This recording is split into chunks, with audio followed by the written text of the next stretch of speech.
So, here you go. There you go. We last see everything come. Find his big boy, A heavyweight. heavyweight boy, and Tank hit that nigga. He hit him so hard that he was on the top of the rope just like this. It allowed Jake Paul's brother to be in there and be able to last with a smaller man, a smaller, older, greater fighter who's mostly was concentrating on defense more than just offense.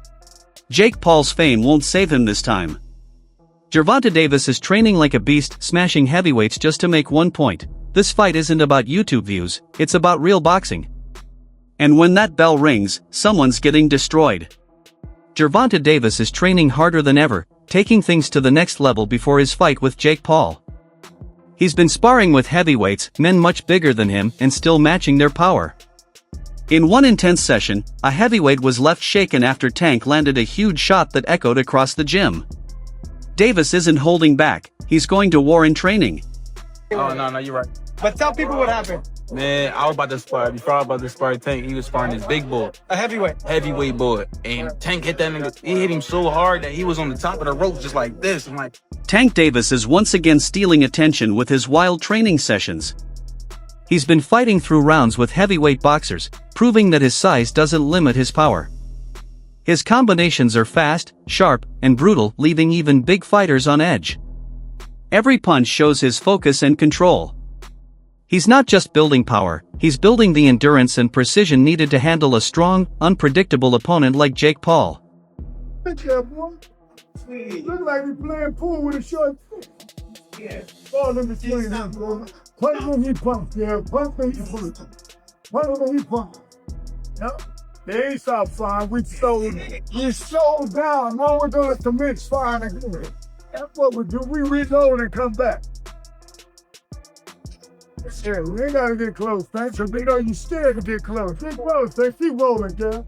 All the way down the road. Come to me, baby. Even though Davis is smaller than the heavyweights he's training with, he keeps testing himself against them.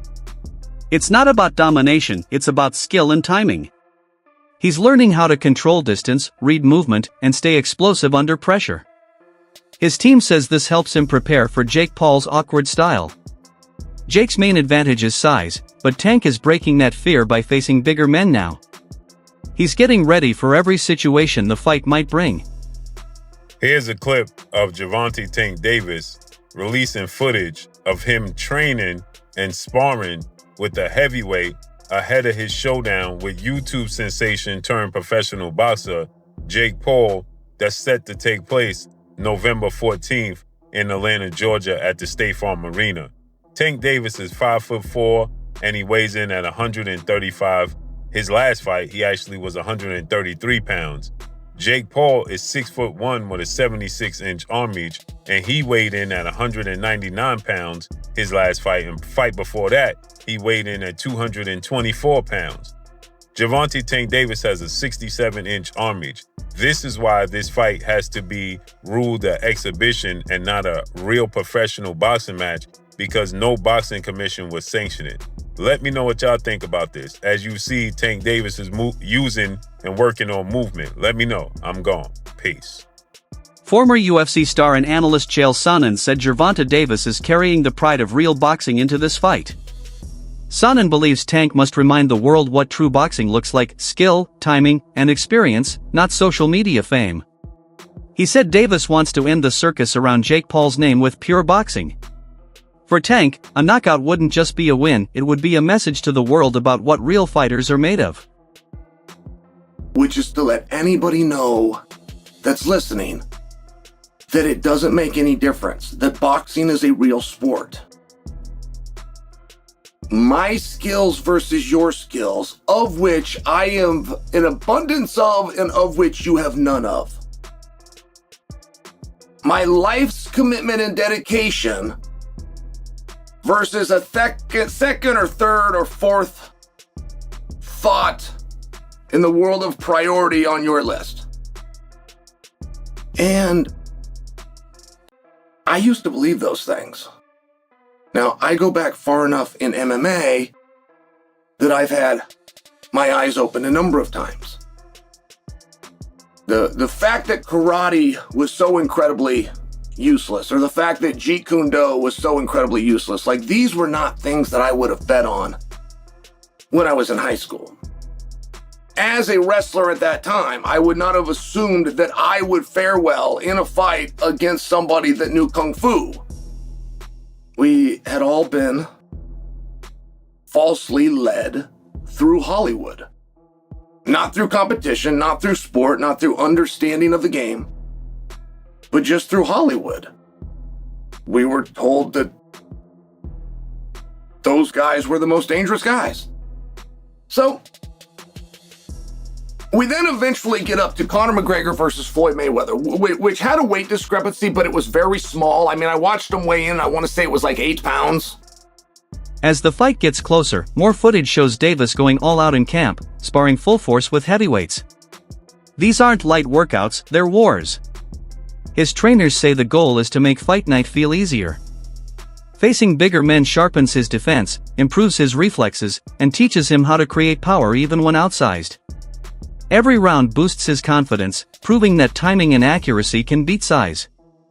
It's a tough but smart strategy, one that shows how seriously Tank is taking Jake Paul. Whoa!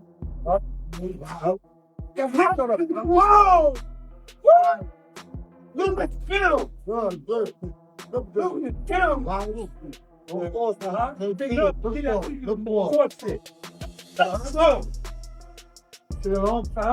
go. There you go. Relax. See everything up.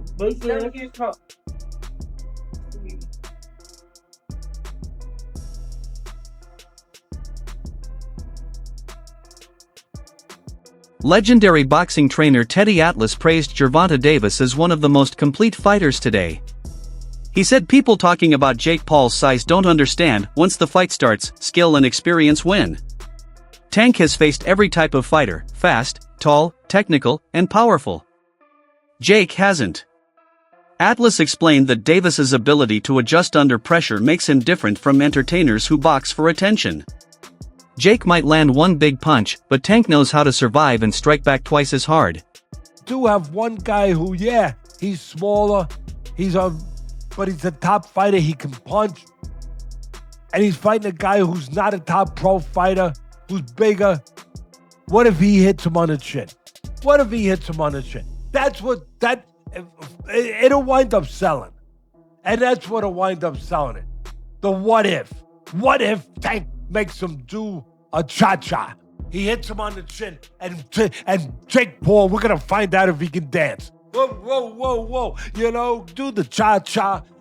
That's what's gonna sell it. And you can't argue that what if. You can't. I know I get to places that other people won't go and everything else, that just dismiss stuff because it's easier to do that, it's safer to do that. You don't have the bows and arrows coming at you from people that argue with you because you did that, but I don't care. I've had bows and arrows my whole life. I don't care. But that's true. That what if this guy who is a real good puncher, who is one of the best fighters in the world right now, what if he hits him? What if he makes a miss and he counters him? Or he jumps up in the air. Bang! And he hits him. Sid Terrace was a great fighter. No, not the 1700s, but years ago. And Customato told me he loves Sid Terrace. He said, Teddy, he used to jump up in the air and hit you with 3 jabs. I said, whoa, man, Sid Terrace. All right. Anyway, look, I can't finish without saying that it did invoke some memories and thoughts that we've been here before in a different way, where Jake Paul's brother fought Mayweather. That's not forget. And I'm not saying I like that either. I mean, first of all, Mayweather was past his prime. He was already retired. He was older, everything, but he's still the great Mayweather.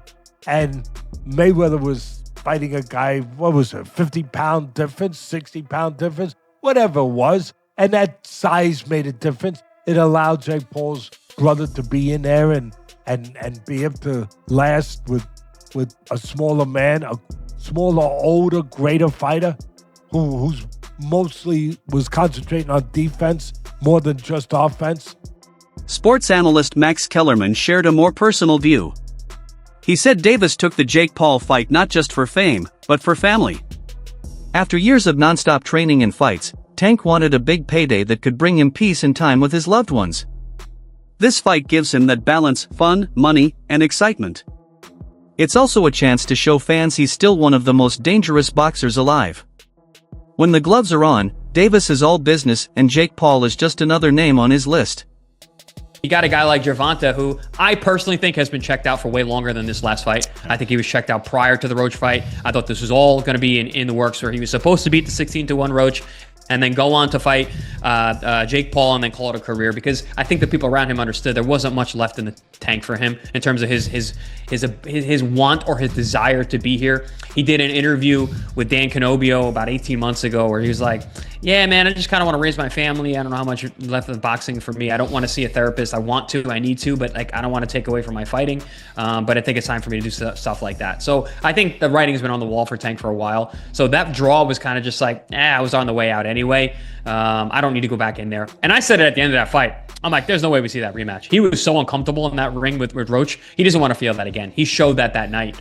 So I'm not surprised that fight's not happening. I'm not even surprised he's fighting Jake Paul now. It's a cash out. Jake Paul is not the problem with boxing. Tank Davis is. Jake Paul's doing exactly what he's supposed to do. He's a Disney Channel kid, YouTube star turned boxer. Of course, he's going to make these stupid spectacle matchups. He doesn't care about his career, his legacy, or the sport. Meanwhile, we have Tank Davis, the heir apparent to Floyd Mayweather and Adrian Broner, who has real talent. And if he was actually consistent in the ring and was willing to get in with some of the best fighters in the world, he could be top 3 pound for pound best fighters in the sport.